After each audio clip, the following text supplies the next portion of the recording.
So I asked Katie about, kind of the mindset that changes going from non-conference series and playing those one games to now you're going to 2-3 game series. I mean, as a coach, like how's the preparation change for getting ready for a series versus just those kind of like a one-off games?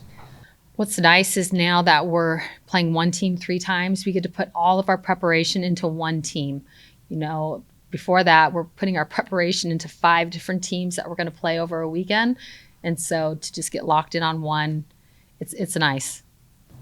What did the offseason look like for Katie in terms of a good first season here in Eugene, but taking a big leap this year, then obviously the recognition she got last week. How did you see her grow? What did she work on? And what's been the formula to her kind of really thriving here as a sophomore? She's a hard worker. She's a competitor. And I think anytime you have a competitor, the work ethic just comes along with it. I think some things that have kind of helped. She's had some class schedules where we've had to adjust and get her to come. She's had to come early to leave for practice.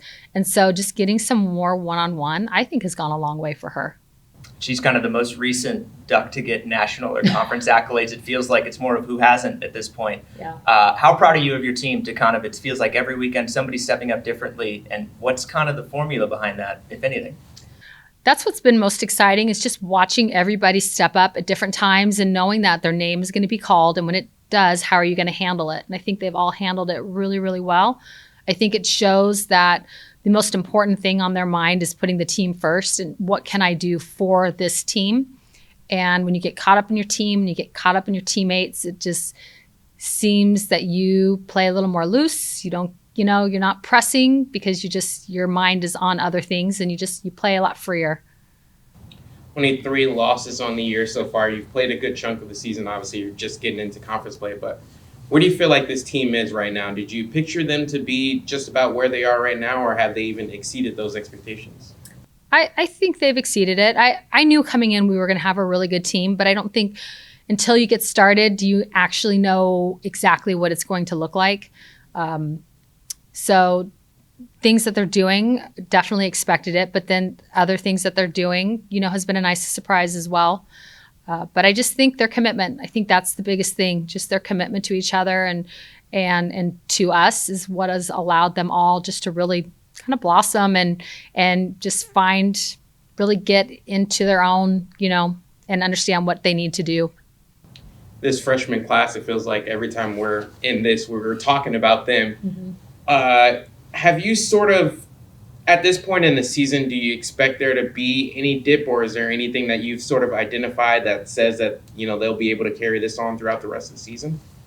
I think consistency is key. And so far they've showed that, like this team has showed the consistency. We've had some ups, we've had some downs, but they've been very small. And I think it's because of the consistency that keeps pushing through as we go through the season. So I like what they're doing. I would expect for them to continue with what they're doing. We still have a really long season, but these guys are pretty dialed in and really understanding what they want and how to go about it. Talking about the ups and downs too with Steph, I mean, she kind of went cold the past couple weekends, but then was able to come through with you guys on Sunday. And even though the RBIs don't count for Monday's game, it was still a big moment for her. Just kind of her progression the past couple weekends and with changes that she's been able to make that has allowed her to get back in the hit column. I think for her, it's just being patient. It's frustrating when you're not getting what you want, getting the outcomes. But I think just her being patient and continuing to just chip away. Steph reminds me of Katie. Katie got hot right at the end of Mary Nutter. And then now you see Steph, she's starting to get hot again right at the end of Washington going into Seattle and feels really good going into this weekend. I think what's really important for us is the ability to win. We talk about winning in different ways, but also doing that with different people. And I think you could see that. I mean, last year, Kai, and, we depended so much on her, and to be able to depend on her this year, but also others, I think it goes a really long way. Is there anything specific you do? They talked about, the freshmen being able to be themselves in this team. Is there anything specific you do outside of just giving them the playtime that fosters that ability for them to just play their game and be comfortable as freshmen on this level? I would tell you at the beginning of the year, the first thing we do is we go on a retreat and we talk nothing about softball. It's more about the people first and everybody feeling comfortable and vulnerable enough to just be themselves. I think that's probably the most important things these guys can do. If they can't come in here and be themselves, they're certainly not going to be themselves on the field. And we really have open arms to our newcomers and to our freshmen for them to come in and be who they are. And we love them for it. And for them to, in return, do the same to everybody else. And that's what I think is really the difference this year is this group's just a really close group. When things are going well, they celebrate each other and they tell each other. When we have things that we need to get right, they're able to talk with each other and have mature adult conversations and get it right. So they just have a humongous trust level that goes a really long way on and off the field. From a coaching standpoint, what's sort of the process to what just happened basically in Washington where you guys are stopped in the middle of a game, then wait, and then finally decide that you're going to play 2 the next day? How do you sort of handle that from a coach and keep your players locked in and dialed in on the series? Yep. We have the same weather. Ours is maybe a little different. Maybe there's a little more than ours, but we deal with that here. So I just think we're very equipped to handle rain delays and to handle if we have a delay and what that looks like and what they need to do in between to keep them ready and focused to get back on the field. I think that's the first thing is that they all expect that if we have a delay that we're playing.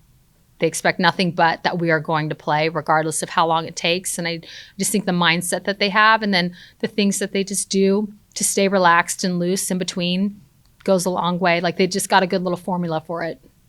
You talk about, building up every weekend, how the previous weekend helps into the next weekend. What did you guys learn from this past weekend going against Washington, and what's kind of the focus heading into this first Big Ten home opener series against Illinois? That we can go play in a really hostile environment and find a way to win on the road, which I think is really important, that we are never out of it, ever. And that as long as we have innings, we have outs, that we can come back and we expect to win the game. I haven't seen her in the circle a little bit, but I believe I saw Stacy was dressed at least this last weekend. How's she doing, and any target dates of when she might be back, sooner rather than later? Just how's her progress been since she last went out early February? Yep, her progress has been really good. We're thinking sooner than later. But we're excited to get her back. She's excited. If she could pitch last weekend or the weekend before, she would have done it. So she's just a competitor as well. But it's going really well. So I would say sooner than later for sure. And speaking of that excitement, she was Conference Pitcher of the Year last year in the Big West. And even despite her absence, pitching staff's been phenomenal all year. How pleased have you been from Elise, Taylor, Lindsay, with how they've just pitched and performed in the circle so far this year? I've been really pleased with them. I always think of them as a team within a team and how that's structured. And they all want the ball, all are very competitive, but know that we need a staff in order for us to do what we need to do. And they appreciate each other and they work hard for each other. One starts, nobody ever wants to come off the mound, but when they do come off the mound, they know and trust that the other is going to come and take care of it for them.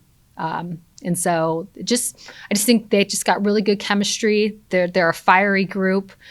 They want to do well. They want us to put our team in a position to win every game. And, it's just going to continue to get harder and harder as the season goes on. So I like what they're doing right now. Looking at Illinois, welcoming them in for the first Big Ten conference play. One, how excited are you just to have Big Ten play here at the Jane? And then two, what do you know about the program and Coach Perry's program and keys to success against the Illini? Yes, definitely excited to open up the Big Ten here and for our fans to get that first taste of it and for our athletes as well. I've known Coach Perry for a long time and she does a great job with her group. I just think every opponent we play, they know how to pitch, they know how to hit, they know how to play defense. And she was a great athlete as well. So I know she'll have them ready to go for the weekend.